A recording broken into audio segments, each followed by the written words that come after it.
and welcome to Wednesday Night Slides number 67. I actually did a whole lot of stuff this month, more than I could fit into a slideshow.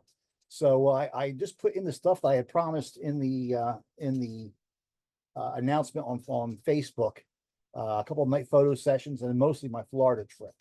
So with that, we shall jump right into it and get started. We're going to start off. And I've muted everybody, but if you got any questions or comments, feel free to jump in. You can unmute yourself. You can use the space bar in your computer to unmute yourself. Feel free to jump in with any questions or comments.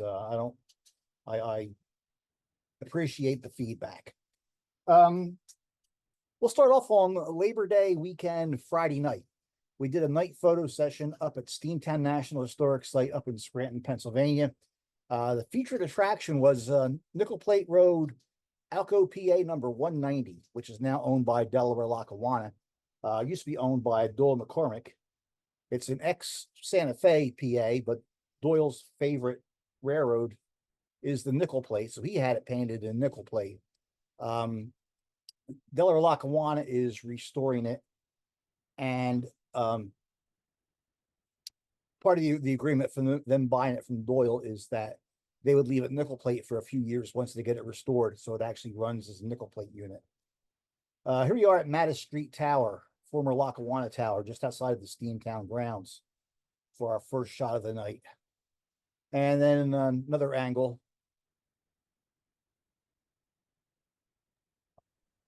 That thing actually run at this point in time? It does not run at this point. They had to push it up here. All right. The batteries are working though, so they could get the lights on it.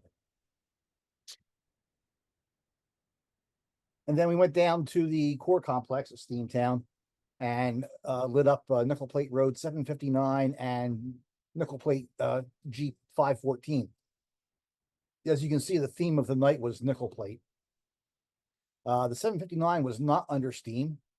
That's a commercial smokestick we placed behind the cylinder to create a little bit of artificial steam.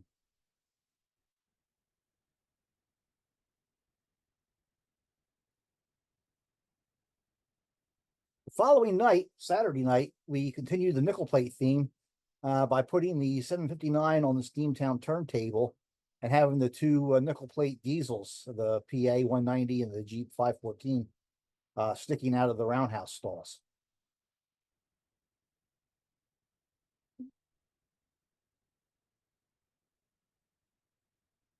So I did this shot with the flashes, and then I did one shot in between the flashes. This is just the ambient existing light that was there. And then I took that and I adjusted it into black and white to see how it looked.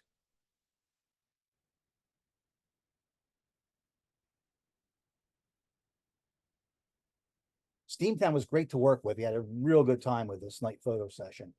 Anything we wanted, they were there right there and provided it. The lights were right. Lights that we needed turned off were all turned off. Power was run to the 759 for headlight. It was all pretty much perfect. We finished off Saturday night with a non-nickel plate shot. Norfolk Southern sent its Lackawanna Heritage Unit to Steamtown. So we shot it and Lackawanna F3 664 together at the core complex.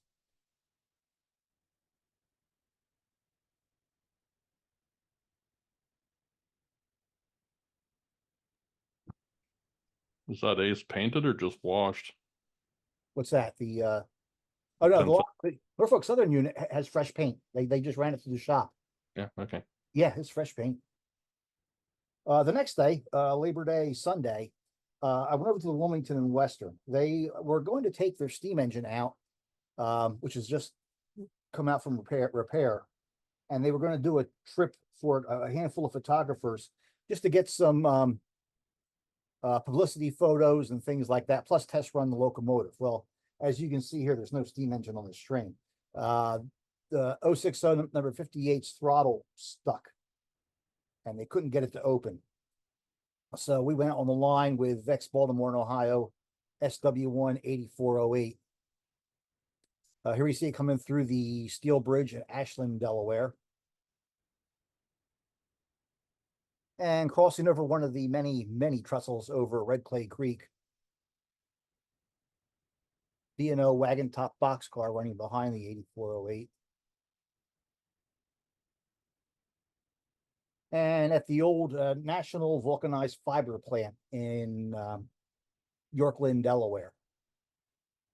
This building in the background was supposed to be repurposed, but then it had a pretty tragic fire about 3 or 4 years ago, and the walls are still standing, but that's about all you can say for it.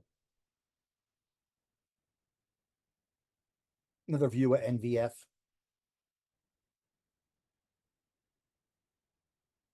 Uh, 58, even though the throttle was stuck, it could still roll. So they coupled it up to the freight train and put the 8408 in front of it and towed it out to the first bridge on the line, just outside the Green Bank station. And we did some night shots with it on the bridge there.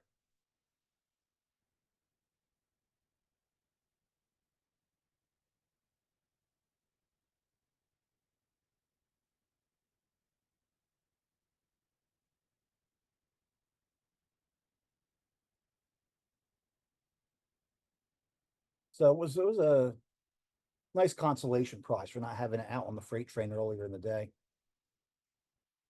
We did some portraits back at the Green Bank station afterwards. Michael Summers, who I see a lot on Pete Laro's trips, he provided some flashes. And here we see Simon Miller posing with the 58 in the background. Another shot of Simon. I'm terrible with names. So these next few gentlemen, I don't remember their names. But we did a handful of portraits of the entire crew off the 58.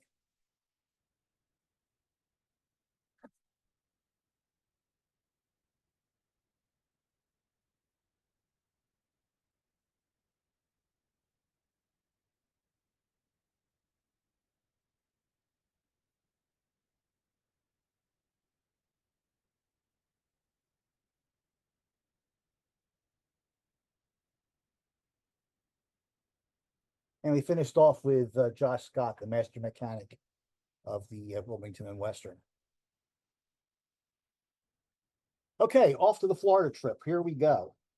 The first day, which was a couple Saturdays ago, I hopped on I-95 and headed south. First stop this was not an entirely train trip. I had a whole list of things I wanted to see. My first stop was in shoot, why am I not being able to think of this? First big town in North Carolina. If you come out of Virginia on 95. Roanoke Rapids. No. Yeah. Yeah. The other one. Yeah. Anyhow, one of the things I photograph are muffler men. Muffler men are these fiberglass men that were built for to be in front of muffler shops. Rocky Mount, Steve. Rocky Mount, exactly. And here we see a muffler man who has the optional Paul Bunyan head with the cap and the beard. This is at Log Cabin Homes, right along I-95. You can see this guy pretty well going south of 95. It's a little harder to see coming north. But you see his hands are configured to hold a muffler. In this case, he's holding an axe, and he has Babe the Blue Ox along with him there.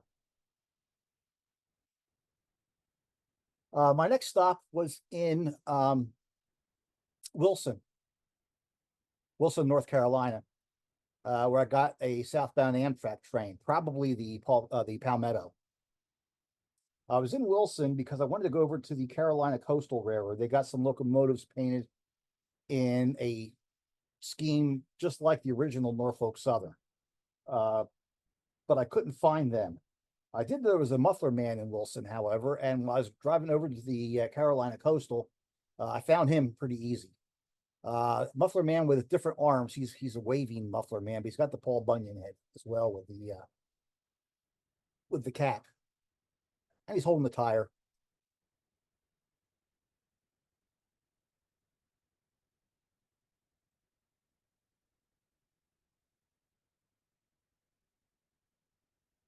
My first big destination was Saturday evening. I wanted to get down to south of the border.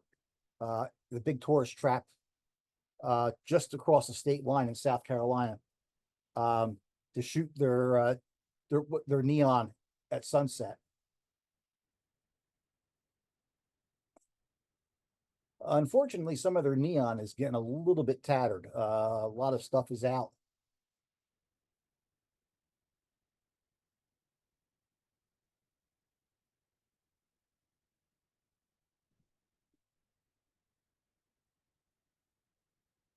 Some of the letters are out on the campground registration building, although the Sleeping Pedro is still pretty well lit.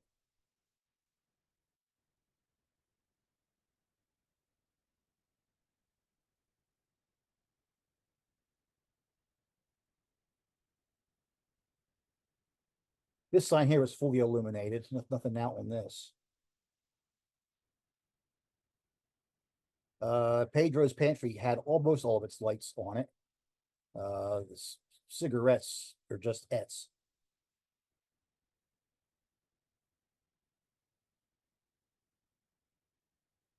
And some of the neon's getting a little bit out of kilter here.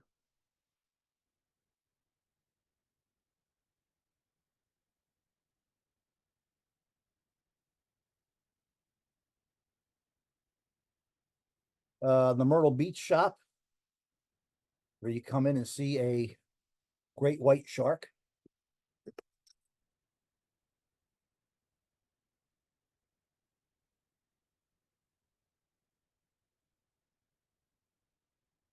And a little neon shark there on the sign. Reptile Lagoon, a lot of its lights are out.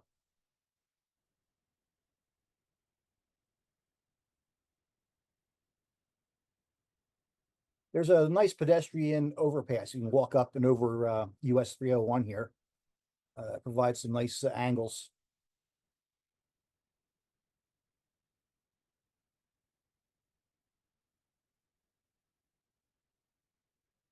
Steakhouse has some of its letters missing.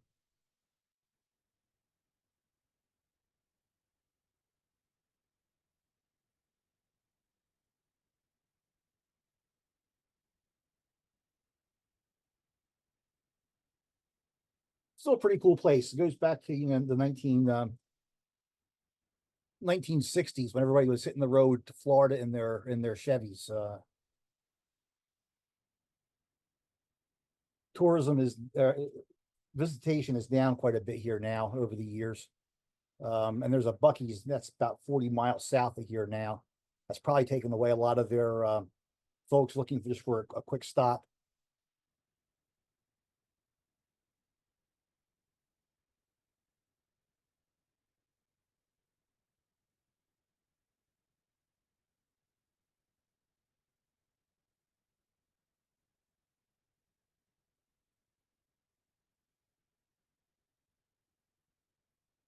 That was my evening at south of the border. From there, I stayed in Dillon, South Carolina that night. And rather than spend time in the motel, I went out and set up a chair on the platform at the Dillon Amtrak station and just experimented with what I could do with the existing light as trains rolled through. And here comes Amtrak's auto train heading south through Dillon. The next day, the weather was pretty miserable. I got down into Florida and I stopped along the Florida East Coast at St. Augustine. And just was going to wait and see if any Florida East Coast freights went by. Unfortunately, thunderstorms moved in, so it chased me away. Next on my list was this muffler man down at Dade City, Florida. And I had to actually sit in my car for 20 minutes, let the rain go by. It was just miserable thunderstorms. He's got the classic muffler man hands holding a wrench instead of a muffler. And this guy here, I don't know if you can see it in the photos or not, but his right foot on your left is a little bit messed up. That's because he got knocked over in a hurricane a few years ago. Wound up face down in the mud. and it damaged his feet, but they got him back upright again though.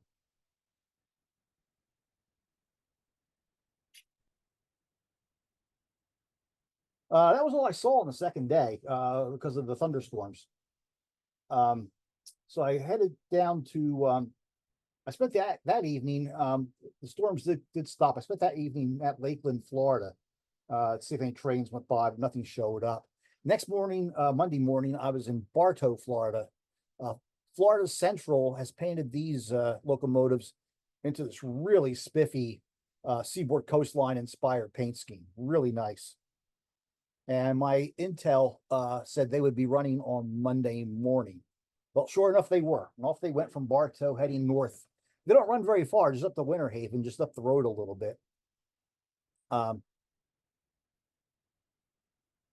And a lot of my information came from the Florida Rail Fans Facebook group. The folks on there are really good for giving information to newcomers. No snarky answers. They are more than happy to share information. So we are going through Eagle Lake on the way to Winter Haven. And this is at the Winter Haven Amtrak station, ready to go back south with the train. And heading south.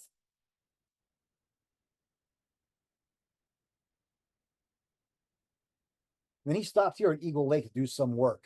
I had gotten my shots. I was pretty much finished with them. I had another thing on my agenda for the afternoon. So I left this train and headed over towards Tampa. A couple more shots though before we head over there. Still at Eagle Lake.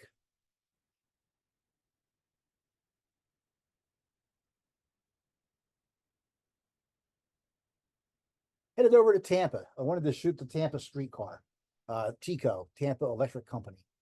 I had done downtown Tampa before, but 17 years ago, but still. So this time I concentrated more on the other town served by the streetcar, Ybor City. There were 3 streetcars out running that day. 2 of them were pretty badly wrapped, such as this one here, Sun's Up. If you look down the tracks there, that's the end of the line in Ybor City.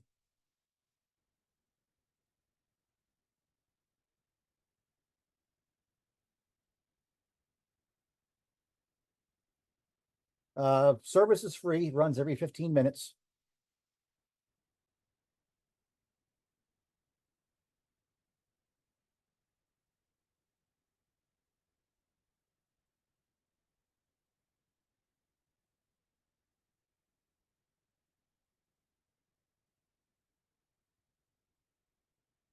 It was like 95 degrees and humid and sunny, and I got worn out. This was a great spot. I'm actually sitting on a set of steps that go down to the street level here. I could just sit here, catch my breath, cool off, and just shoot the streetcars as they moved into the scene.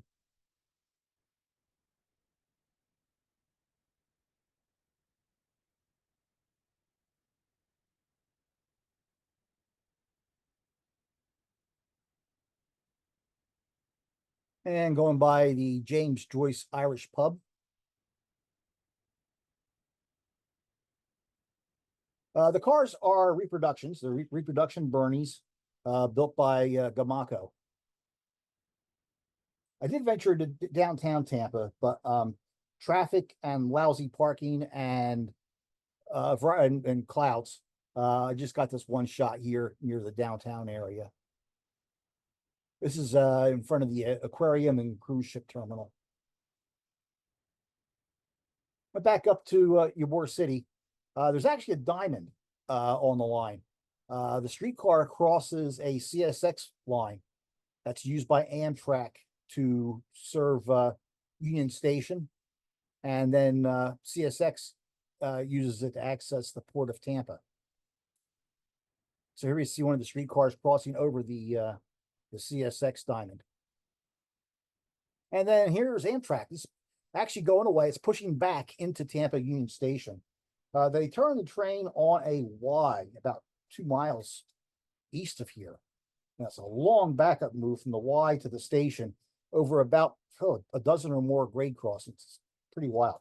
Anyhow, here's a streetcar waiting for Amtrak to clear the diamond. And then Amtrak coming back out again after its 15-minute stop in Tampa.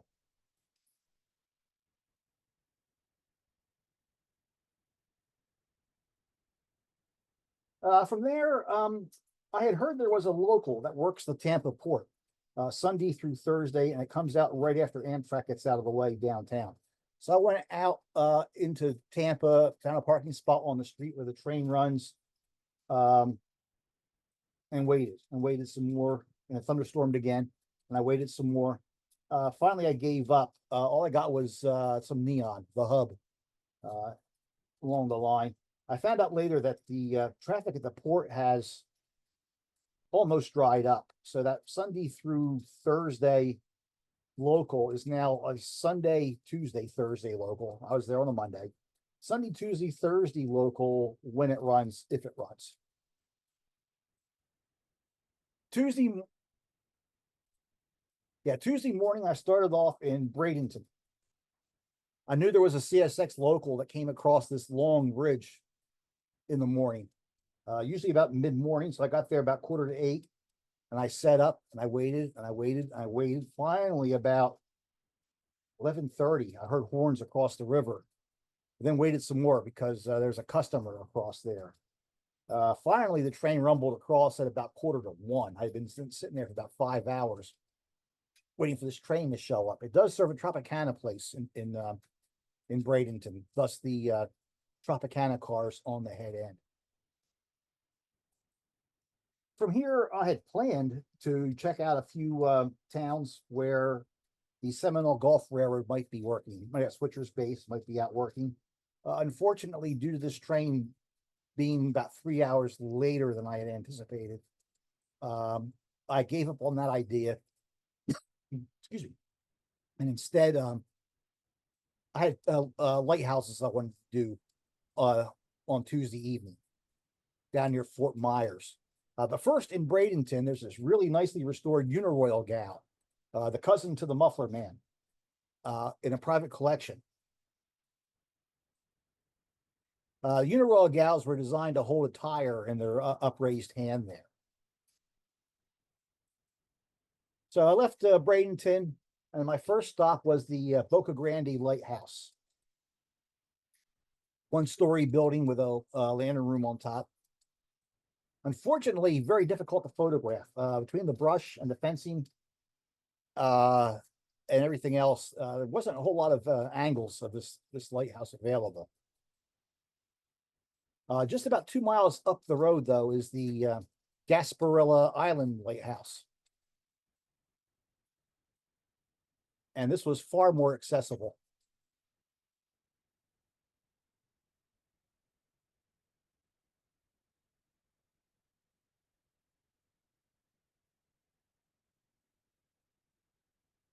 This is a skeleton light that was actually built in the 1880s and was located originally in Lewes, Delaware, on the Delaware Bay.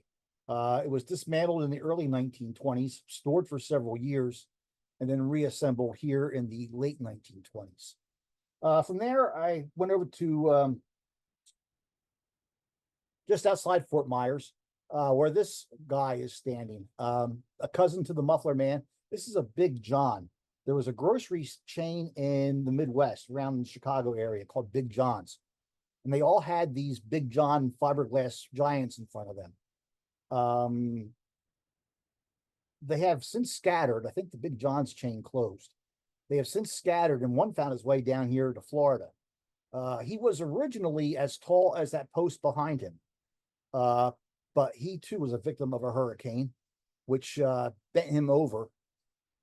And when they repaired him, they took about 10 feet of his torso out.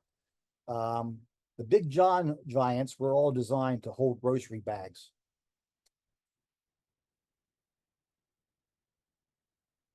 And then it was over to Sanibel Island, which was still showing the effects of Hurricane Ian from 2 years ago. You might remember seeing photos of this lighthouse after the hurricane. It lost one of its legs. It was perched on 3 legs for a while. It did not topple over, however, and its 4th leg has been restored. Not much of a sunset, a little bit of light on the horizon.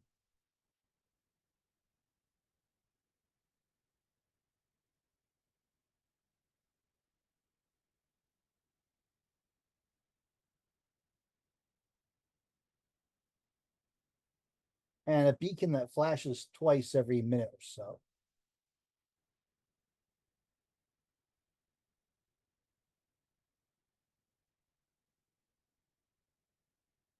Next morning, I headed up to Sebring to catch South Central Florida Express's Sebring turn from Clewiston up to Sebring and back. It leaves Clewiston at like 6:30 in the morning. I beeline to Sebring, hoping to catch it up there. Got to Sebring, there was no trace of it. And I figured had probably left town already. So for the I started off after it, got down to Lake Placid. In Lake Placid, the depot has been restored as a museum, and it was open. So I popped into the museum and I asked if the train had gone by yet, and they said, "Yeah, you missed it by about 15 minutes." Well, for the next 15 miles out of Lake Placid, the tracks and the road are far apart. Then they come together again and stay side by side for quite a ways. So I beat feet down to where they rejoined each other. And I figured if I didn't see them there, I would follow the road for another 10 miles or so. I didn't overtake them. I would figure I was ahead of them. Well, when I got down to where the tracks and the railroad join each other, I didn't have to go very far. I stumbled into a signal maintainer, and he told me the train had not gone by yet. So I just camped out at that spot, and sure enough, he showed up eventually.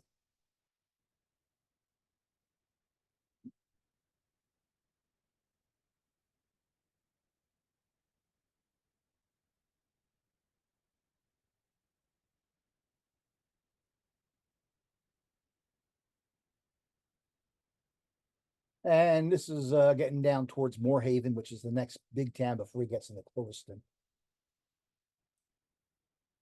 I barely beat him. I was surprised how fast he went. I barely beat him to the Moorhaven Bridge. A swing bridge is a real nuisance to boaters. Boaters just don't like that bridge. It's always closed and hard to get through. And then after barely beating them to Moorhaven to the bridge here, I went down to Clewiston and waited a long time for some reason for him to show up here. But with that chase over, I headed up to Jensen Beach out on the coast along the Florida East Coast, looking for Brightline. My first look at Brightline, as well as looking for Florida East Coast freights. Once again, I ran into some problems, a little bit of rain here. No freights, got a couple of Brightline trains. And while I was doing research for this trip, I noticed on my list of roadside giants in Florida, there were 4 roadside giants. You've seen 3 of them already. The 4th was a fiberglass Viking, and I didn't even bother looking them up or doing any research on it because my schedule was packed as it was. But somewhere in Florida, there's a fiberglass Viking. So as I was going from Jensen Beach down to my motel in Sebring, well, darn if I didn't pass the Viking right there, right along my route. Jensen Beach Elementary School. So naturally I stopped and got a shot of him.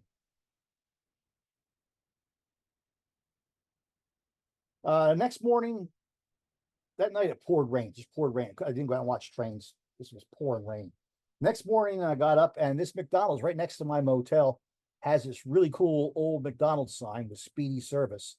Unfortunately, it didn't light up at night, even though some of the tubing is still there.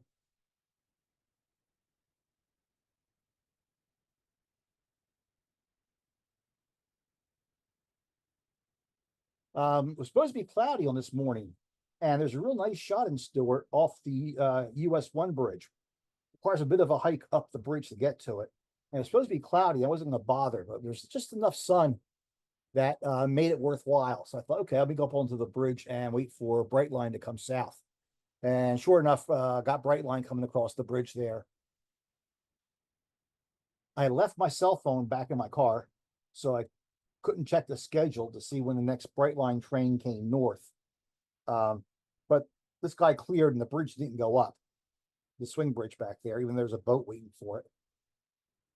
So I said, aha, must be a train coming. Well, if you get to a certain point on the US 1 bridge, you can look about a mile down the tracks to the south.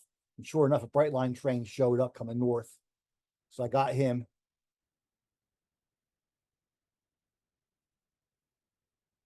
Both ends.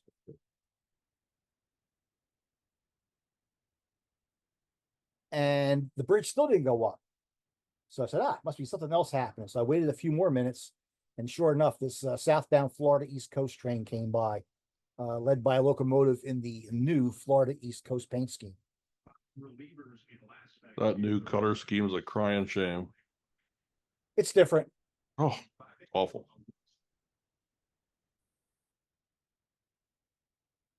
From Stewart, I went down to Deerfield Beach.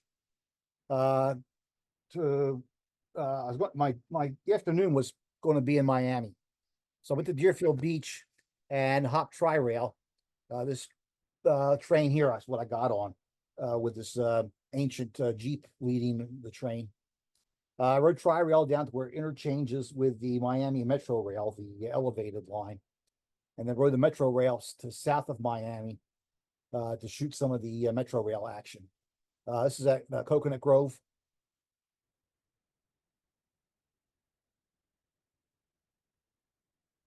What I do here is I ride to the south end because the light favors southbound. So I ride to the south end. I'll shoot a southbound, hop on the next northbound, go to the next station, hop off, shoot that next southbound, and then hop to the next northbound and keep on repeating it as I go up the line. This is the next station north. Vizcaya, I believe it is.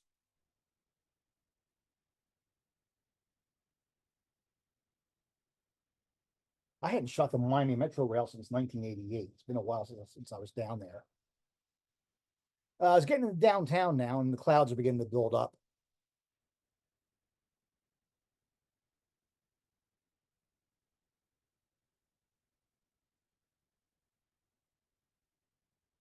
So I rode to the next station. You got the People Mover in between the two tracks here. Oh, and this is downtown Miami. Hard to see, but in the street that is just to the right of the next station down, Florida East Coast runs right down there. And then the building to the right is actually shared by Brightline's downtown station. And you can see a ramp at the back of the picture there that goes from street level up into that building. That's how Brightline accesses its station. So anyhow, clouds are coming in, and I figure, you know what, I can either keep on riding Metro Rail and getting shots at stations in the clouds, or I knew it was a nice shot from a a People Mover station, Metro Mover is what they call it. But it's a morning shot, but with the clouds, I figured I could make it work in the afternoon. So I went down, got on the Metro Mover, which is like a giant tick, self-propelled piece of crap. Should be an airport shuttle, nothing more. Should not be a major piece of a downtown transit system. But anyhow, I digress. Anyhow, there's the shot from one of the Metro Mover stations looking back at the Metro Rail crossing over the Miami River.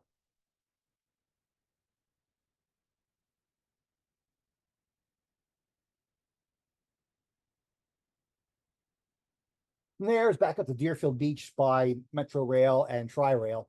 Another same Jeep coming back in again on a later train. You can see I ran into more rain. Deerfield Beach is about the best station that I found you can shoot on the line. Big open area at the end of the platform here where you can get back. A lot of the stations don't have this big open area. I did catch one of their F40s. Unfortunately, it was at a station that had crappy angles. And the best I could do was run up to the fence and get this shot here. And then Delray Beach. From here, I broke away from Tri-Rail and headed up to Jupiter Inlet Lighthouse.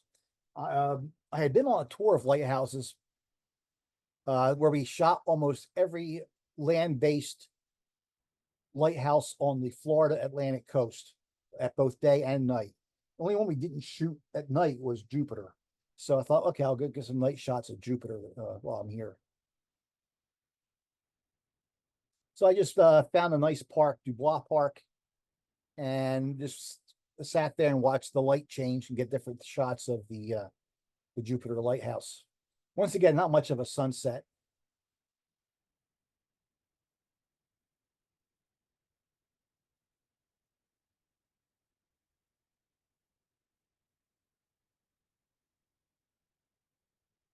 And this beacon rotates.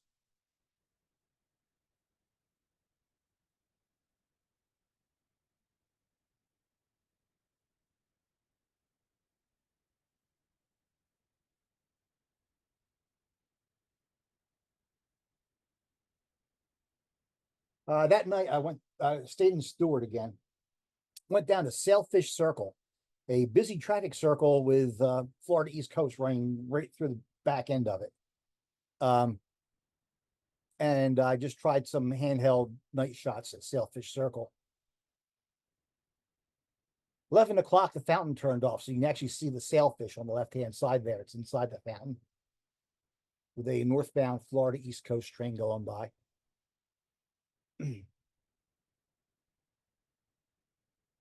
Next morning, I went to the Orlando area.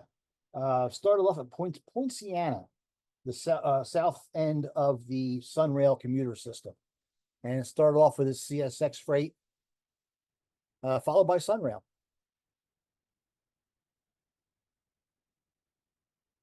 This is at the Poinciana Sunrail station, southbound Amtrak train.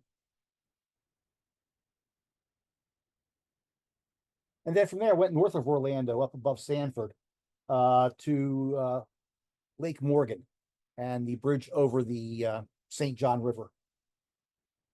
Southbound Amtrak train coming off the Bascule Bridge there. This is a southbound Sunrail train pushing. I'm standing on the original bridge, which was a swing bridge at one time. The swing span and the truss on the far end are gone. In fact, this bridge here pretty much ends just to my right. But here we have me on the original bridge, the new Route 17 bridge overhead, and then the railroad bridge beyond that. Here's a northbound Sunrail train. And then this is in Orange City, which is located between DeBary and DeLand, Florida. Northbound Sunrail train. And northbound Amtrak. DeLand is now the north end of Sunrail service. Going back through DeBary, I stumbled upon the DeBary Dino. Apparently he gets dressed for different events, and he was dressed for Labor Day.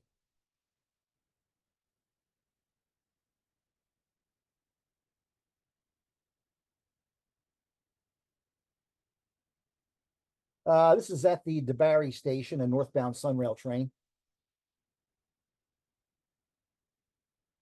And why you really can't tell, this is the northbound auto train.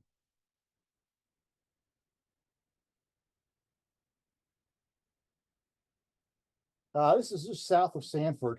The original Sanford station sat just behind me. It's gone now. Northbound Sunrail train.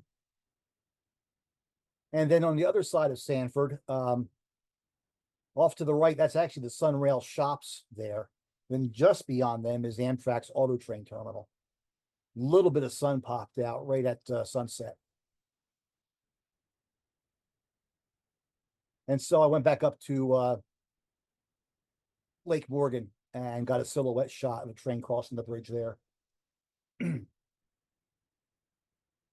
night I went down to the Sanford station and tried this night shot of Sunrail. It really didn't turn out. There's not enough separation between the sky and the top of the locomotive. The canopies keep the light from getting up high enough to light everything up. Next morning, I wanted to get Brightline on its new high-speed trackage to the Orlando airport. there's a real nice parking lot right outside of the airport station in Orlando. That the Florida Rail Fans group had clued me in on. And if you only spend 10 minutes in there, get in and out in 10 minutes, it's free. The downside is all it takes is E-Pass and SunPass. Well, my Easy Pass, I've been working all week long on all the SunPass and E-Pass roads. So I thought, well, no problem. I'll pop over to the parking lot and get the shot. Got to the parking lot. For some reason, it did not want to take Easy Pass. It was E-Pass or SunPass only. So I had to scramble. So I was cutting it pretty close because I didn't want to pay $20 at the parking lot. So I went outside of the airport and got this shot here of a southbound Brightline train, just seconds out of the airport.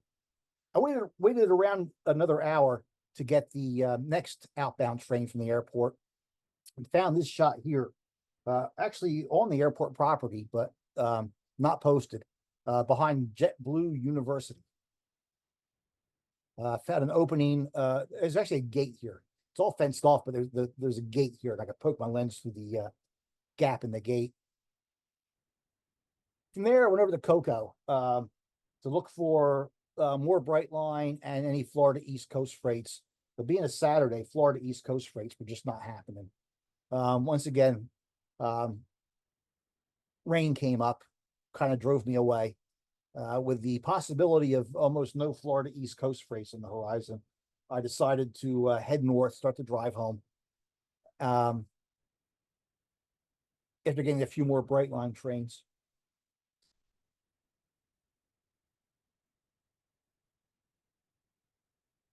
And my stop was in Jessup, Georgia. And there I found Sun. I got this northbound Amtrak train. And then about 30 minutes later, got this southbound CSX freight. That's the Railfan viewing platform on the wrong side of the Sun, across the way there. I'm actually sitting on the station platform here.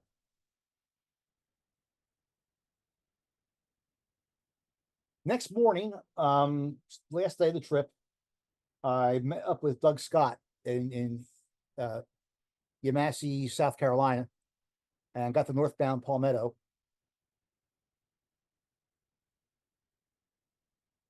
And then thanks to Doug's intel from a friend, stuck around and got this northbound CSX freight. From there, it was time to start getting some miles on. So I hopped in the car, started driving north. I did stop in Selma, North Carolina. And while I was there, I got this northbound CSX freight. And the southbound Palmetto, stopping at the combination depot and tower in Selma.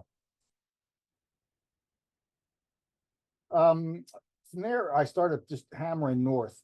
I had time for one more stop, but I thought, you know what, rather than take 95 from Richmond up through DC and Baltimore, I was going to hop off 95 just north of Richmond and take 301, which would take maybe a little extra time, although on a Sunday night, 95 could have been plugged and I might have been the same amount of time.